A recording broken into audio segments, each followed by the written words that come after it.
السلام عليكم ورحمة الله وبركاته. اهلا بيكم يا حلوين في فيديو جديد من قناة اكلة بيتي. النهاردة هنعمل مع بعض السمك البوري على طريقة السنجاري. يلا بينا نسمي الله ونصلي على الرسول ونشوف المقادير. اول حاجة معانا هنبدأ نجهز السمك زي ما انتوا شايفين.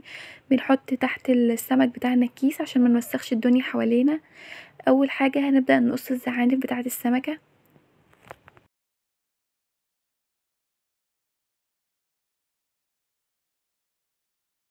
بعد كده هنبدأ نشيل القشور بتاعة السمكة زي ما انتوا شايفين. بننضف السمك بتاعنا كويس جدا.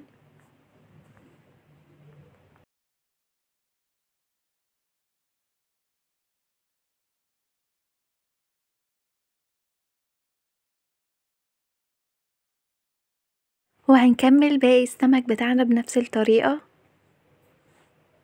بعد كده هنغسل السمك بتاعنا وهنبدأ نفتحه من ظهر السمكة زي ما انتوا شايفين.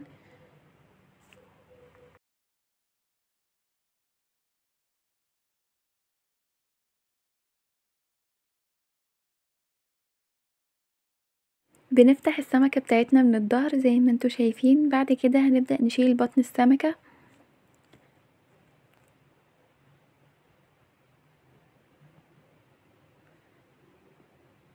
بعد كده هنشطفها وكده السمك بتاعنا يكون جاهز.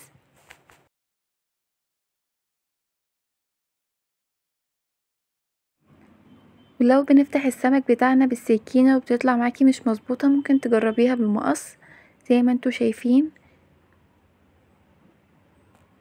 هتطلع معاكي مظبوطة زي ما انتوا شايفين. هنبدأ ننضف بطن السمكة وهنشطفها وكده السمك بتاعنا يكون جاهز. وهنكمل الباقي بنفس الطريقة.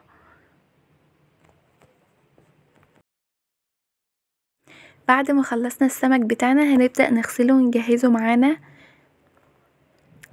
بعد ما غسلنا السمك بتاعنا هنبدأ نجيب ورق فويل زي ما انتوا شايفين وهندهنه زيت. بعد كده هنحط السمك بتاعنا وهنبدأ نقفله زي ما انتوا شايفين. بنقفل ورق الفويل على مقاس السمكة بالظبط.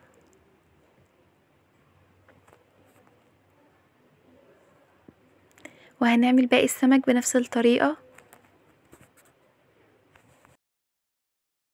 بعد ما جهزنا السمك بتاعنا هنبدأ نعمله التتبيلة بتاعته. معانا معلقة توم مفروم، عليها رشة من الكمون ورشة من الكزبرة ورشة من الملح. وهنضيف عليها معلقة من الزيت ومعلقة من الخل. هنقلب المكونات كلها مع بعض كويس وهنبدأ ندهن بطن السمكة. وكده السمك بتاعنا بيتبل وبيبقى طعمه حلو قوي، ما بقاش فيه ريحة اي زفارة. هنسيب السمك بتاعنا على جنب يتشرب التتبيلة. بعد كده هنعمله الخلطة بتاعته. معانا جزراية مبشورة وبصلاية مبشورة وطماطمية متقطعة شرايح، ومعانا 4 فصوص توم، ومعانا فلفل اخضر وفلفل حار.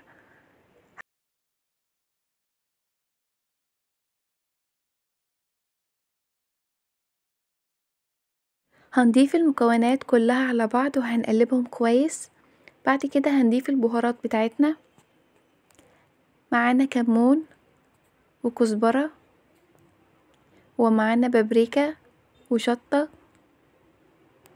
ورشة من الفلفل الأسمر. وهنضيف الملح بتاعنا وهنقلبهم كلهم مع بعض كويس.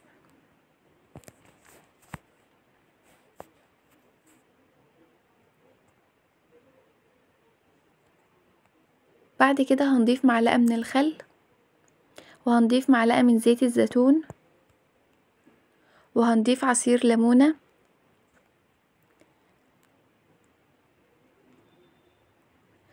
هنقلبهم مع بعض كويس وكده خلطة السمك بتاعنا تكون جاهزة. هنجيب السمك بتاعنا وهنبدأ نضيف الحشوة بتاعتنا.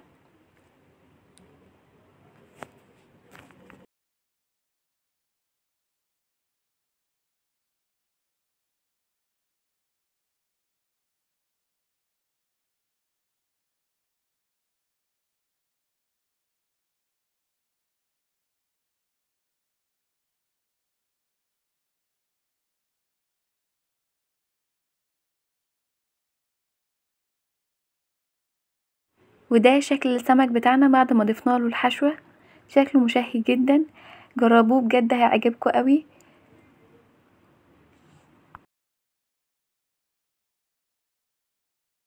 بعد كده هنسخن الفرن بتاعنا على درجة حرارة عالية، وهندخل السمك بتاعنا لمدة 20 دقيقة وبألف هنا وشفا. ده شكله بعد ما خرج من الفرن. بتمنى يعجبكم. لو عجبكم الفيديو ما تنسوش تعملوا لايك وتشتركوا في القناة وتفعلوا الجرس علشان يوصلكم كل جديد.